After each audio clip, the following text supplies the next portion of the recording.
Okay, again, the research process, we have the FBAR. So we have first to identify the problem. It should be smart, specific, measurable, achievable, relevant, and time-bound. Then second, yung letter F, the formulation of a hypothesis or an educated guess. Third, we have the collects the data and facts.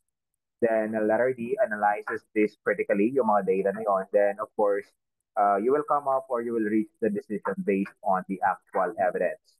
Okay, pakibasa ng next question natin. Sino yung magbo-volunteer?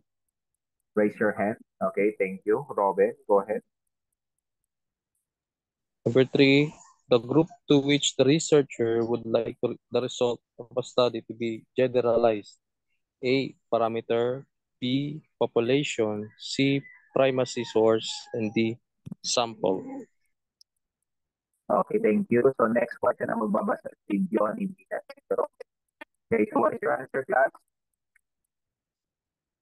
Sa comment section, please, dapat lahat participate. Ilagay nyo lang yung sagot nyo sa comment.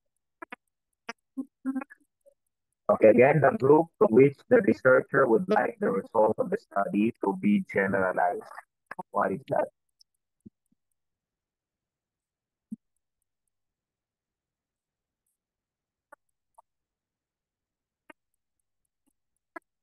Okay, so what is your answer? Ilagay sa comment section.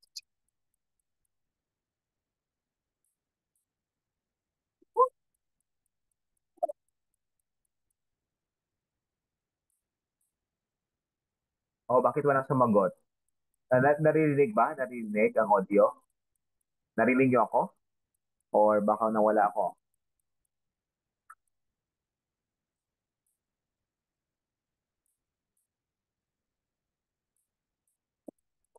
Okay, letter B. Population. Okay, yung iba, where are your answers?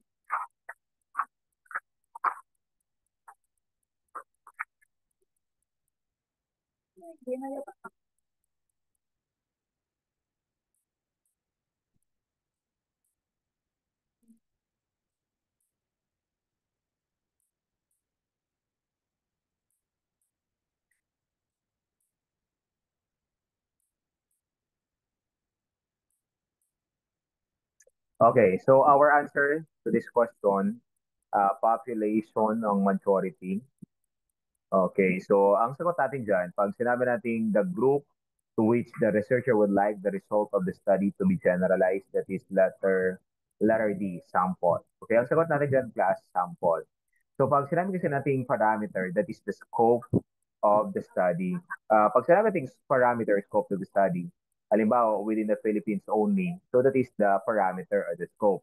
Or within the general status only, that is the parameter. So, ibig sabihin hanggang doon lang yung tinatawag natin na parameter of the study, kung hanggang kailan lang or hanggang saan ang specific jurisdiction ang study natin, ang research. That is parameter.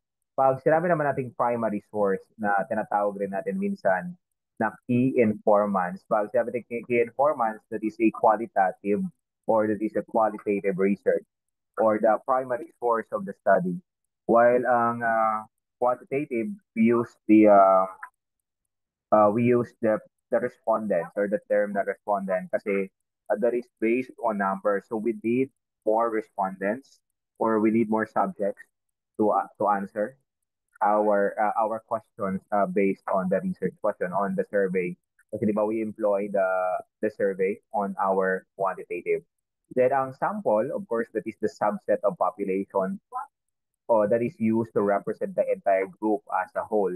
So that is the researcher would like the result of the study to be generalized. Para saan? Of course, sa sample natin. Okay, so ang sagot natin dyan, class, that is the sample. That is the subset of population that is used to represent the entire group as a whole. Yung population, of course, sila yun yung mga nasa ano natin. Okay, nakuha ba? Sundan ninyo? So, ang sagot natin dyan is letter D, the sample. Okay, nakuha? Yes, sir. Yes, sir. If, then, of course, ang population, that is the respondents or the participants in the study.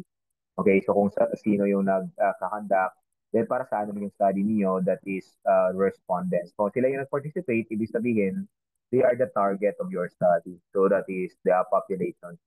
Again, parameter, the scope, primary source, the key informant, the sample, that is the subset of population that is used to represent the entire group as a whole. Then population, that is the respondents or the participants of the study. Okay, pakibasa, Dionic, Mina.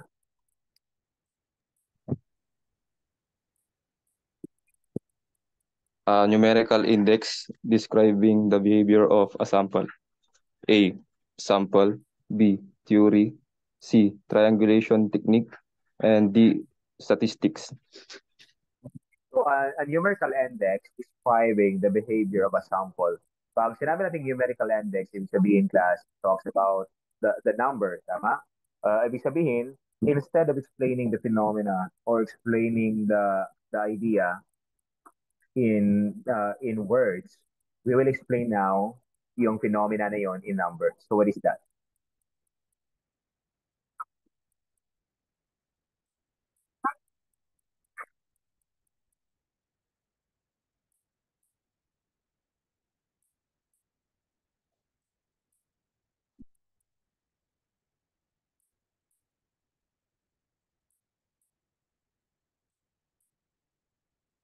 Okay, so very good. So ang sagot natin dyan, that is statistic, letter D. Okay? The letter D ang sagot natin dyan, correct? So pag sinabi natin statistics class, it explain phenomena in numbers and formula. So meron tayong tinatawag na mean, median, and mode. So mamaya, isipin paano kumuha ng mean, median, and mode. Okay, so again, instead of explaining the phenomena in words, or and explaining in words that is we will explain now in using numbers. Kaya meron tayong tinatawag yung sa basic statistics natin that is okay? Sige, okay, so yun siya. So mamaya ito para sa following slide. Okay, next, grounded ba ang boss natin? Wait lang, tingnan natin. I-stop share ko muna. Okay naman yung signal ko. Bakit kaya? Wait lang. Bluetooth device.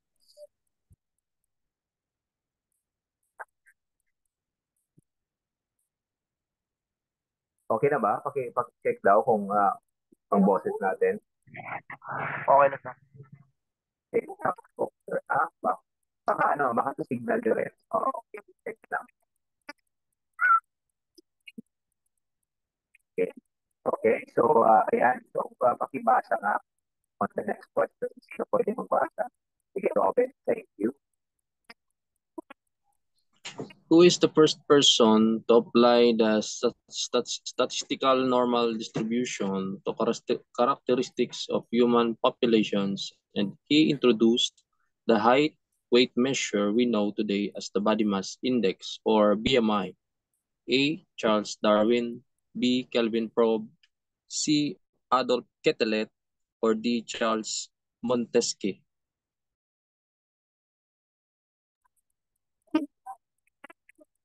Ano yung boses? Hindi ba clear ba yung boses ko?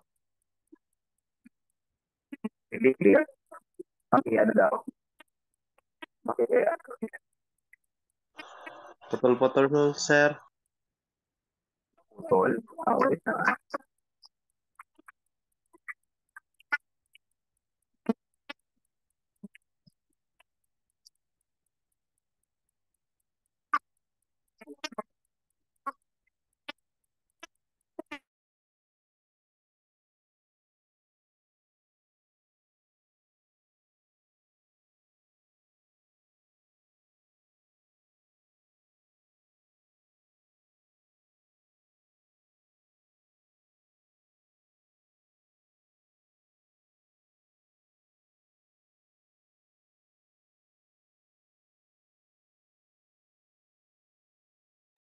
Ayan, class. Patingin daw kung okay ang ano natin. Okay na sir. Okay na. Clear na po sir.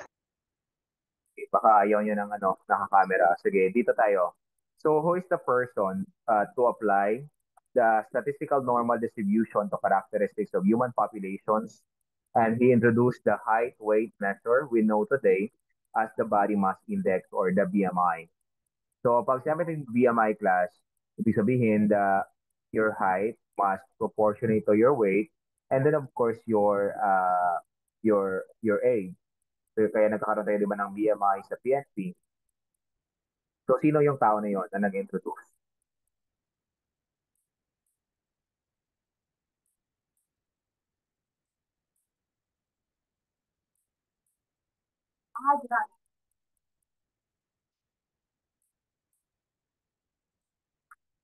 Again, sino ang nag-introduce class ng body mass index? Of course, ang sagot natin dyan, that is C. Okay. So, si Adolf Quetelet. Okay, si Adolf Quetelet ang nag-introduce sa atin class ng BMI or the height and weight measurement. Sabihin, your height must proportionate to your weight and of course, your age. Okay, very good. Of course, si Charles Darwin naman, si Charles Darwin sa Evolution of Man, di ba? Then, of course, kay Louis Montesquieu, yung tinatawag na sinabi, or the law, kay Adolf Quetelet, thermic law. So, Kelvin probe is a measurement. So, ang sagot natin is Adolf Quetelet. Okay, next question. Bakit ba may po? Okay, pag-ibasa ro. 5. A research conducted for a purpose of theory, development, or refinement. A. Applied research. B. Case study. C. Thesis. Or D. Descripted.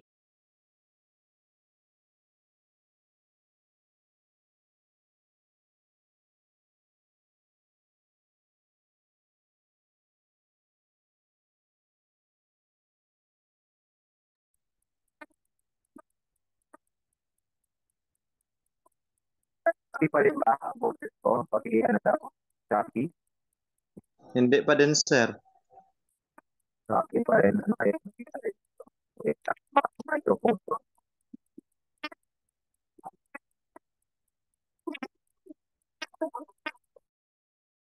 Okay. Ayan. Rocky daw. Kung meron. Lumala ko.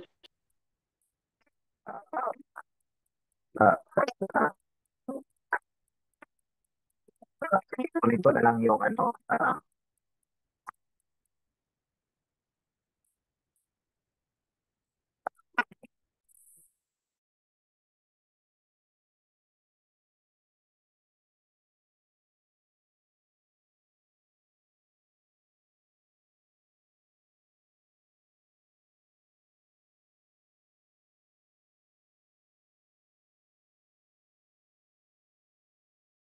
Paki-try daw. Okay na ba? Okay na?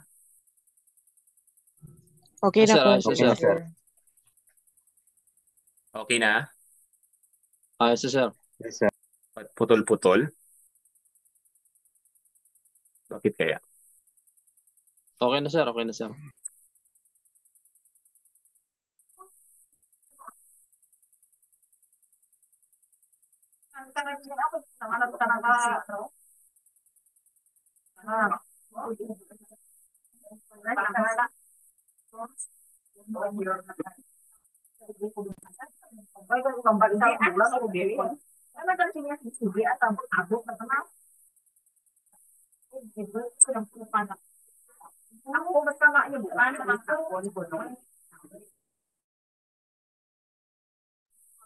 Patingin daw be ng audio kung okay na. Okay na ba? Ayos na, sir. Okay na. Sige. A research was conducted for a purpose of theory development or refinement. Anong sagot? What is your answer? Okay. Walang sagot?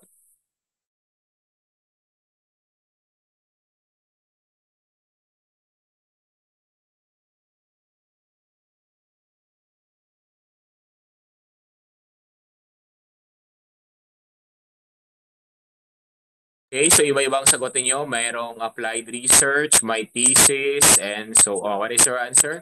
Ang sagot natin dyan is, okay, so ang sagot natin dyan, that is applied research.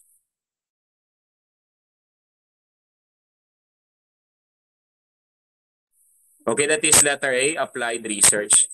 Okay, next question. Okay, pag sinabi natin descriptive research class, ibig sabihin, you have to describe systematically yung situation or area of interest. But of course, dapat based on the factual evidence or the what you call yung tinatawag natin the facts or yung data na na-gathered mo. That is descriptive research. To describe systematically yung situation or area, that is descriptive research. While ang case study, that is an in-depth study of one person, group, or event. Ang case study class, yan yung mga ginagawa ng mga social workers natin or yung mga social workers natin. Halimbawa, they will every time na magsalita. Baka sa baka sa signal. Wait lang, tingnan natin. Tapusin na lang natin to class bukas. Bukas ba? Ito lang last natin na number, then ipagpatuloy na lang natin bukas. I-check ko muna yung audio, bakit nangyayari. Okay na ba? Okay na? So, ayan, thank you. So again, pag sinabi natin case study class, that is an in-depth study of one person or group or event. So halimbawa, yung mga ginagawa ng mga social workers natin, ang tawag doon is a case study. Kung saan, every social worker class may naka-assign doon na every prisoner or yung mga preso natin na nasa loob ng kulungan, may naka-assign sila sa kanila na social worker. Then ang social worker, ang ginagawa nila na study is the case study. So, i-determine na lang ngayon kung ano yung progress ng isang preso, kung mayroon pang pagbabago from the start na pumasok siya doon sa kulungan. So that is a case study. It is an in-depth study of one person, group, or event to determine the progress or ano yung development sa behavior, lalong-lalo na sa mga prisoners natin. So ang best example niyan, ang ginagawa ng mga social workers natin to determine the progress ng isang prisoner na nasa loob. Okay, so kaya nga it is an in-depth study of one person, group, or event to determine yung progress nila. Okay, that is a case study. Then pag sinabi naman nating thesis, okay, ang thesis naman class that is submitted in support of a candidature for an academic degree or professional qualification presenting the author's research and findings. Of course, yan yung natin, lalong-lalo na kapag you are undergoing yung masteral mo. So yan yung kailangan natin na i-submit, thesis, presenting the author's research and findings on a particular topic. So yan yung tinatawag natin na thesis. So again, pag sinabi nating research conducted for the purpose of theory development or refinement, still that is an applied research, that is letter A. Okay? Nakuha ba? Yes, Okay sir. Okay na? So, hindi na ba parang robot yung boses ko? Bakit naging parang robot yung yung boses ko sa ayan? Sige lang, bukas natin. Okay, so sige, tingnan natin bukas. Okay, so ayan. So next slide natin. Pero okay na ba ngayon? Okay na? Okay naman sir, naintindihan naman po okay sa kanina. Okay, sige. Okay, next, pakibasa. Sino yung magbabasa? Si Robin. Sige, Robin, pakibasa na lang. Next question. Si Angelo. Angelo daw muna, then after si Robin. Angelo, manulat. The arithmetic average of a set of scores. A, median. B, mean. C, statistic. D, data. Okay, again. So the arithmetic average of a set of scores. What is the arithmetic average of a set of scores? What is your answer sa ano? Mean? Okay, so ayan, mean, the average. Kasi average class yung focus dito. So madali lang to. So the average. So again, the arithmetic average of a set of scores. So ang sagot natin dyan, that is letter B. Pag sinabi nating mean, tandaan nyo lang yung word or yung keyword natin class na the average. Again, ang average, that is the mean or that is the most common value in collection of numbers. Or minsan, tinatawag natin ang mean as the expected value. Again, ang mean, that is the average or that is the most common value in a collection of numbers or the expected value. Then pag sinabi nating median, ang median class, yan yung middle number in a sorted or ascending, ibig sabihin pataas, and then descending naman pababa. That is in the middle with the same amount of numbers below and above. So that is the median, the middle number. While ang mode naman, that is the value that appears most often in a set of data values, yung palagi nag-appear class on the set of numbers, that is the mode. So mamaya i-explain ko sa inyo.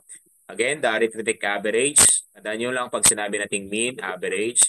Ang median naman, that is the middle number. And then the mode naman, that the numbers that appear most often. Okay na ba? Nasundan ninyo?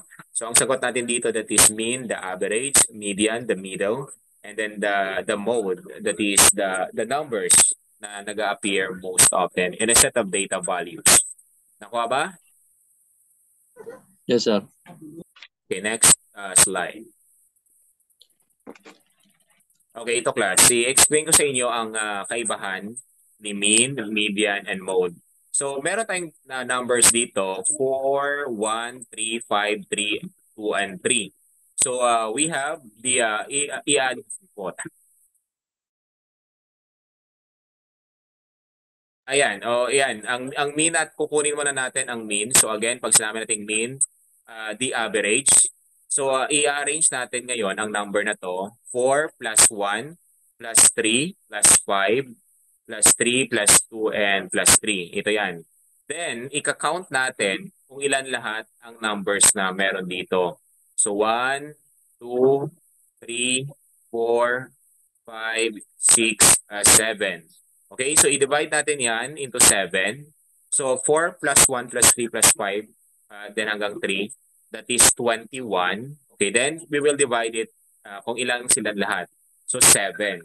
So, ang 7, that is what we call the, okay, divide natin sa 3. That is, of course, okay, wait.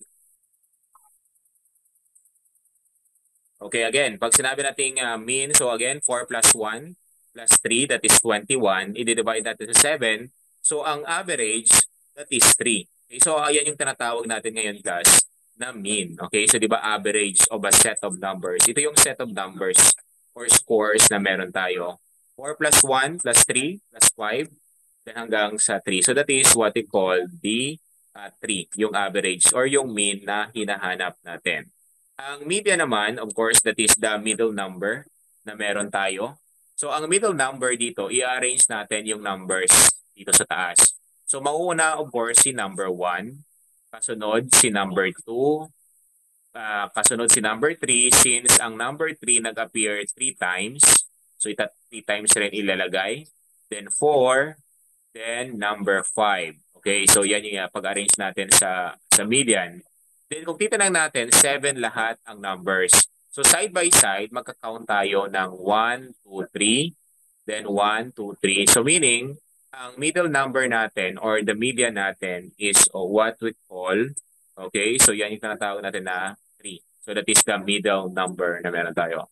Then of course, pag sinabi nating mode, kung titingnan niyo sa set of numbers, 3 times nag-appear si number 3. That's why siya yung mode. Okay, so siya yung mode na tinatawag natin. Okay, again, ulitin natin ang mean dito sa set of numbers natin is 3. Kasi nga, i-divide natin sa 7 or sa set of scores kung ilan lahat. Then, ang median naman natin is the middle number. Kung i-arrange muna natin yung numbers in order. So, since 3 times nag-appear Si number 3, siya yung tinatawag natin na mode. Okay, that is the value that appears most often is 3. Nakuha niyo na? Nakuha niyo na ba? Nasundan niyo? So, ang mean, median, and mode. Ang mean.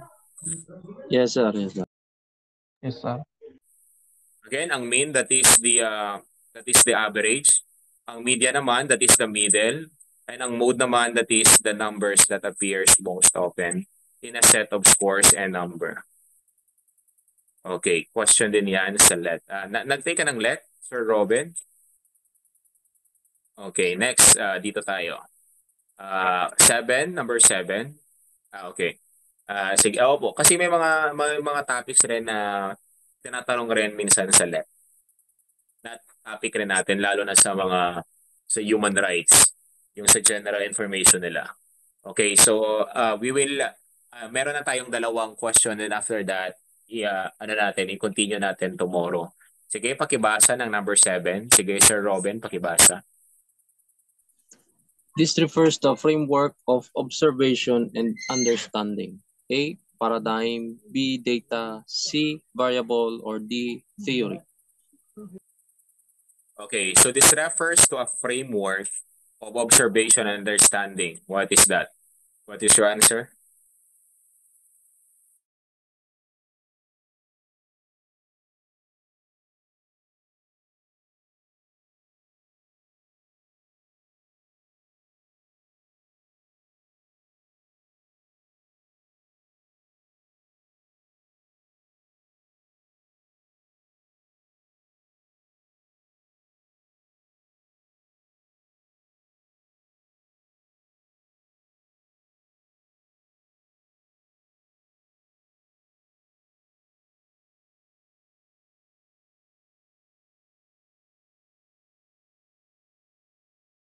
Okay, so this refers to a framework for observation and understanding. So iba-ibang sagot niyo, may theory, may paradigm. Ang sagot dyan, class, that is letter A, that is paradigm. Okay, so kasi pag sinabi nating framework, that is paradigm. Okay, so pag sinabi nating variable, it refers to a person, the place, thing, or phenomenon that you are trying to measure in some way. Everything that measurable, that is considered as variable. Ibig sabihin, kung ano yung measure mo, whether it is a person, place, or thing, or phenomenon in the research study, that is considered as variable. Pag sinabi naman nating paradigm or paradigm in other pronunciation, paradigm is an approach or model or pattern and a framework to conduct a research. Okay, what is your framework? What is your model? While you conduct a study, that is paradigm. Pag sinabi naman nating data, facts yan and statistics collected together for reference or analysis. Okay, kapag wala kang data collected or wala kang data gathered, so meaning you cannot come up with your discussion, you cannot come up with the result of your study. So kailangan mo ng data for your reference and analysis. Okay, these are the facts and statistics collected together for reference or analysis. That is the facts. Ano naman, sir, yung paradigm shift? Okay. Ang paradigm shift, okay, hindi naman masyado yan tinatanong sa nasa na yan? Nasa, tawag nito, nasa, yung nasa na yan, hindi nyo na kailangan yan when it comes sa board exam. Ang kailangan nyo lang is paradigm. Okay? Kasi basic na naman ang board exam class. Ang mga paradigm shift, ano lang yan? Yung sa mga mataas na discussion na yan sa pang doctorate or pang So, wag yun na problemahin. So, okay. So, kasi ang board exam class, basic lang. So, dapat alam nyo lang yung word na paradigm. Okay? Again, pag sinabi ng paradigm, it is an approach or model or pattern or framework for observation. So, ano ba yung basis mo for observation or for your study? Okay. So, ayan. Paradigm shift. Actually, marami kayong naiisip na mga class, na mga topics. Actually, meron mga doon, yung mga sa, mga, halimbawa, sa mga GMAA, dapat ang alam nyo lang doon is yung GMAA, then after that, huwag nyo na isipin yung mga mitigating, special mitigating, pero kailangan nyo na ma-explain yun. Pero pagdating sa board exam, hindi din siya lumalabas kasi board exam is basic. Okay, dito tayo sa last number. But of course, malalaman natin kung ano yung magagamit niyo sa board exam at hindi. Okay, next question, pakibasa. Sir Robin nandyan. Last question tayo then bukas na natin ipagpatuloy. Pakibasa, sir. Thank you. Blank is the science of knowing. A. Intelligence. B. Exam taking. C. Epistemology. Or D. Relationship. Okay, it is the blank of science of knowing. So what is your answer? It is the blank, or it is the science of knowing.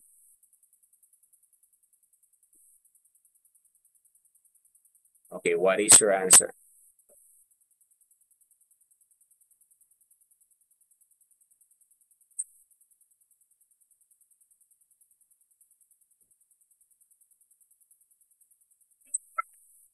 Okay, what is your answer? Sa last number natin, pakisagot lahat. Okay, ang sagot natin dyan, bakit anong sagot ninyo? Ha? Sure ba kayo sa mga sagot ninyo? Bakit intelligence? Okay, ang sagot natin dyan, it is the science of knowing. That is letter C, epistemology. Okay? Baka isipin nyo ang epistemology is pesticide.